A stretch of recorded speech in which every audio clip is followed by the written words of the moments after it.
The rain pounded against the windows of their downtown apartment as Rebecca sat on the leather couch, legs crossed, her face cold as ice.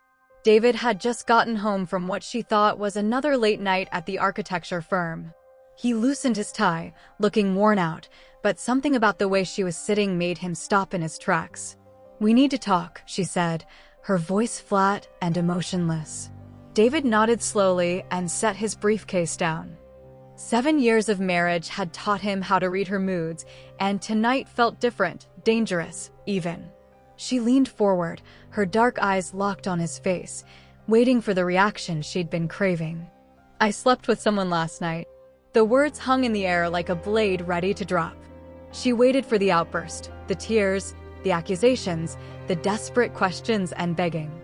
Instead, David reached for the whiskey bottle on the side table, poured himself 2 fingers, and took a slow sip. "Congrats," he said quietly, his eyes never leaving hers. Rebecca's confident mask cracked. This wasn't the scene she'd played out in her head. She'd expected him to fall apart, to hand her all the power she'd been chasing ever since their marriage had started feeling stale. She wanted him to beg, to demand who it was, to fight to keep her. But David just sat there, almost calm. "That's it," she demanded, her voice getting louder. "That's all you have to say?" He swirled the whiskey in his glass. "What do you want me to say, Rebecca? You made your choice."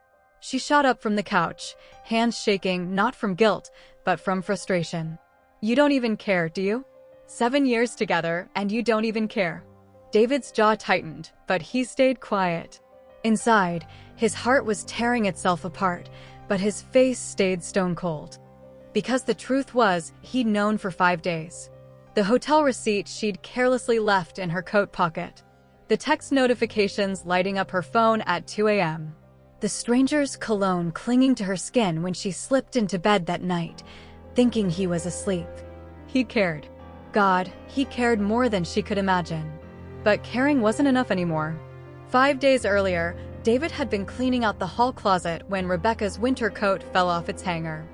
As he picked it up, a folded receipt slipped out onto the hardwood floor. The Grand Meridian Hotel. Room 847. 1 night, 2 guests. His hands went numb as he stared at the date, last Tuesday, the same night she'd said she was at a work dinner with colleagues. He remembered kissing her goodbye, telling her to have fun. She'd smiled and said she'd be home late. That night, after she'd fallen asleep, David waited until her breathing was deep and steady.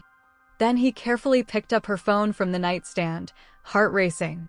He knew her passcode, their anniversary date. Ironic. The messages were all there. Months of them. Flirty texts that turned into explicit plans. Intimate photos she'd sent to a contact saved as J, pictures David had never seen, poses she'd never shared with him. The conversations laid everything bare. The thrill of sneaking around, her complaints about their boring marriage, promises to leave David once she figured out the right time. But the part that crushed him most was reading how she described their last time together in bed. She told the stranger that she closed her eyes and pictured someone else. That David didn't excite her anymore. That she was just going through the motions until she could get out. He sat in the dark bedroom, his wife sleeping peacefully beside him, and felt something inside him die. Not his love, that would take longer to kill, but his willingness to fight for someone who saw him as an obstacle instead of a partner. By morning, he'd made his decision. He wouldn't confront her. He wouldn't give her the satisfaction of watching him break. Instead, he called a lawyer that same day, a tough divorce attorney a coworker had recommended. He started gathering proof, screenshots, receipts, quiet questions to hotel staff. And he waited. For the next 5 days, David turned into a ghost in his own life. He went through the motions, breakfast together, small talk about work, even sleeping with her when she wanted to, though it felt like betraying himself. But every second, he was building his exit.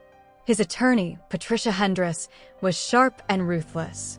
"With this evidence, you'll come out strong," she told him at their second meeting. Adultery doesn't always matter in New York divorces, but proven betrayal, especially when it involves money, changes the game. David had discovered Rebecca was using their joint credit card for the affair. Expensive dinners, hotel rooms, gifts for her lover. She'd been careful, but not careful enough. Every charge was another piece of evidence. Wednesday night, she got dressed up and said she was meeting her sister for drinks. David kissed her goodbye, told her he loved her, the words tasting like poison, then hired a private investigator to follow her. The photos came the next morning, Rebecca and a younger guy, muscular, tattooed, walking into a boutique hotel in Brooklyn. The investigator even got shots through the sheer curtains, the two of them wrapped up in each other. It turned David's stomach. But instead of exploding in rage, he felt clear-headed. This wasn't a one-time mistake. This was deliberate, repeated, while she came home and acted like everything was normal. Friday afternoon, he met with a realtor. Their apartment was in both their names, but he'd been the main breadwinner. He started looking at new places, smaller, simpler, somewhere to start over. That night, Rebecca was extra affectionate, maybe sensing he was pulling away. She cooked his favorite dinner, wore the dress he used to love, came onto him with a passion that had been gone for months. David went along with it, his body responding while his mind stayed ice cold. Afterward, as she drifted off satisfied beside him, he stared at the ceiling and felt nothing. Saturday, he signed the divorce papers. Now, as she stood in front of him demanding a reaction to her big confession, David felt an odd sense of peace. The worst of the storm had already ripped through him. All that was left was cleaning up the mess. "Why are you acting like this?" Rebecca's voice cracked, real confusion mixing with her anger. "You're supposed to be upset." "I am upset," David said calmly, setting his glass down. "I've been upset for 5 days, Rebecca.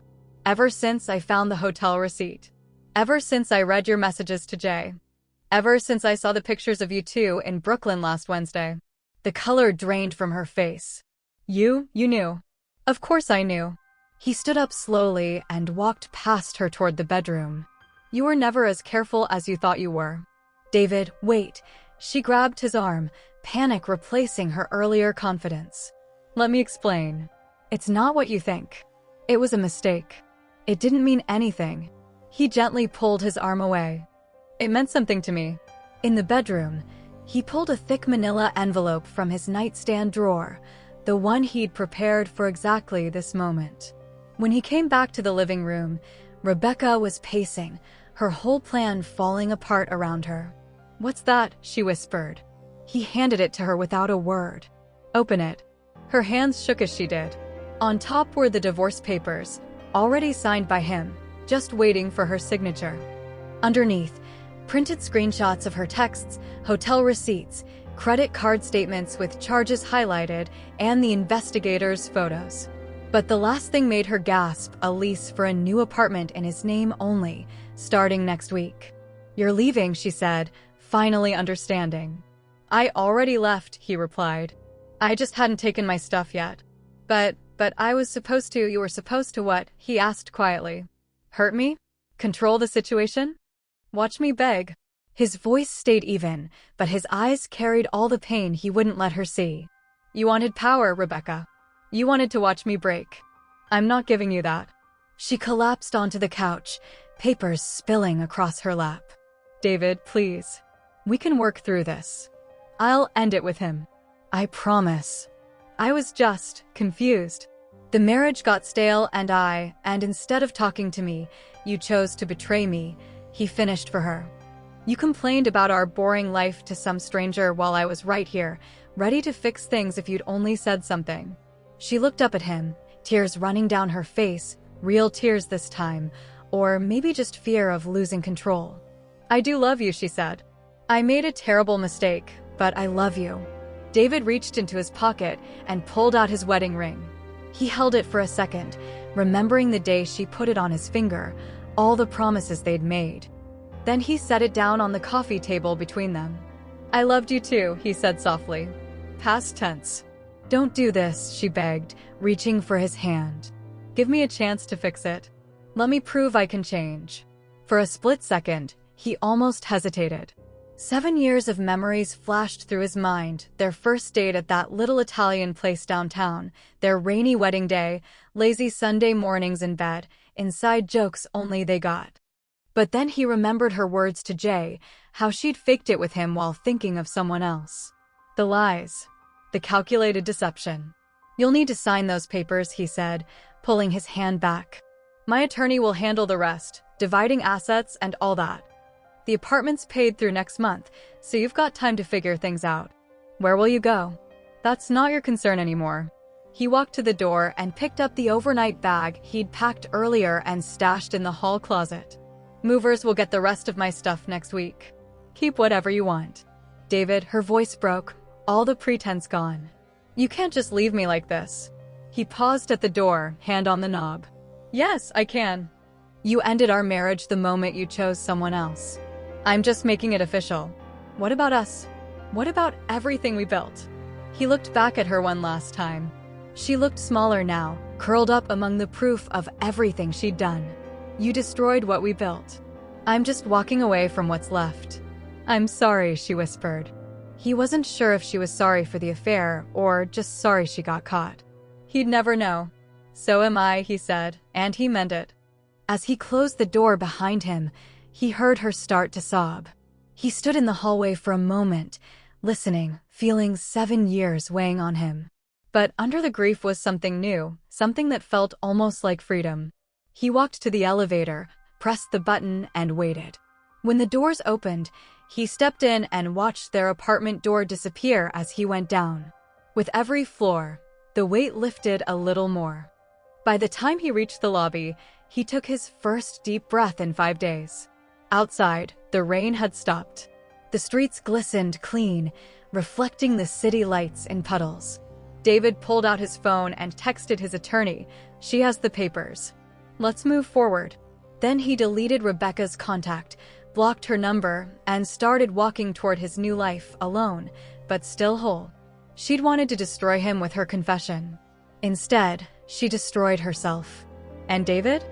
He'd already started moving on before she even realized he was gone. Sometimes the strongest response to betrayal isn't anger. It's walking away in silence. The chapter she tried to burn was already over. His next one was just beginning.